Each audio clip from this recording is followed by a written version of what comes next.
G'day mates, welcome back to the channel. I got some special stuff for us here today. I'm gonna be playing some Kirby. You can see my friend right there. There he is, my son. This is very awkward. But they're also getting the suck right now. You feel me? But anyway, neither here nor there. Let's just jump into it because I've been waiting to play this demo. I'm gonna give you some first impressions and see if it's gonna be worth it. Spoiler, it probably will be. I'm not a experienced Kirby enthusiast, I would say. No, better yet, I'm not an experienced Kirby player. Now, my experience with Kirby comes way back with Super Smash Brothers, which I have like a really beat up copy right here.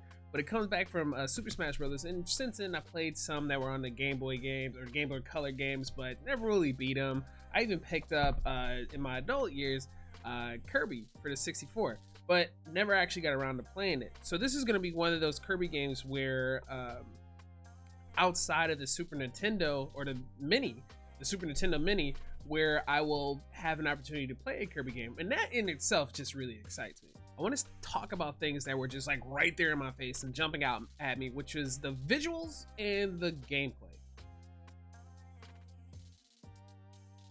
With the visuals, it's kind of what I expected it to be. Now, it's the Switch. It's not a PlayStation 5. It's nothing like this. It's not this high-powered PC. It's the Switch. It's only so much it can handle. I'm not playing a Kirby game for photorealistic 8K images. Like, that's...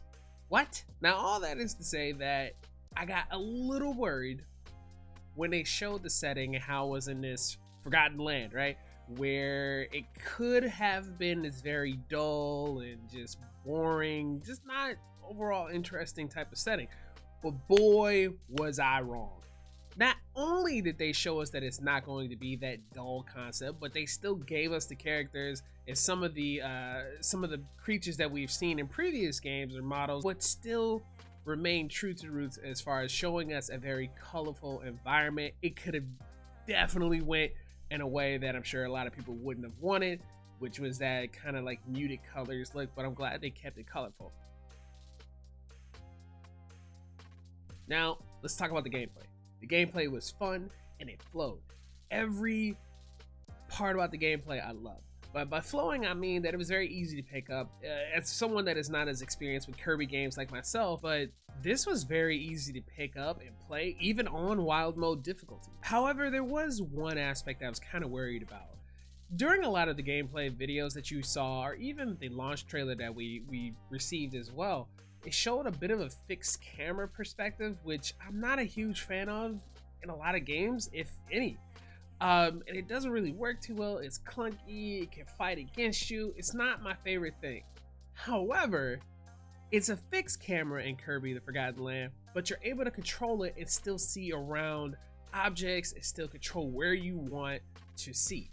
That in of itself is great. Let's talk about one of the bigger changes, which is mouthful mode. Mouthful mode was one of the biggest features for this game, if not the biggest feature for this game, but it was met with a bunch of mixed reactions. Some people liked it, some people didn't like it, some thought it was too gimmicky.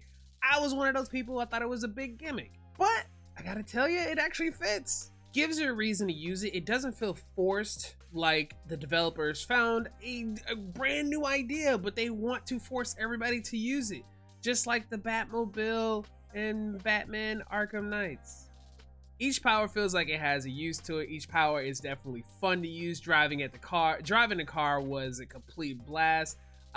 Being a vending machine, I never knew that would be fun, but shooting those soda cans out, watch out. Personally, I gotta tell you, I welcome this new feature, and I'm very curious to play with the rest of them that we have. The wind blaster or tunnel thing that Kirby turned into, the paraglider, even though that one looks the hokiest and the goofiest out of all of them, I can't wait to play with that one either. Now, one thing I wasn't entirely sure on is if the evolving of the powers was a new thing, or if that was something that was already existing in the games. In the games that I've played, the powers were pretty fixed. They were what they were. You got what you got. But with all that being said, is this going to be a day one purchase?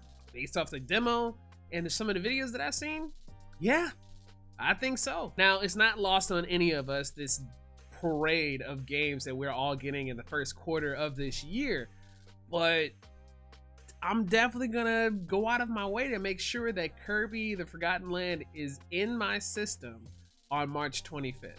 And that's it for me, guys. Thank you all for coming through and watching another video with your boy.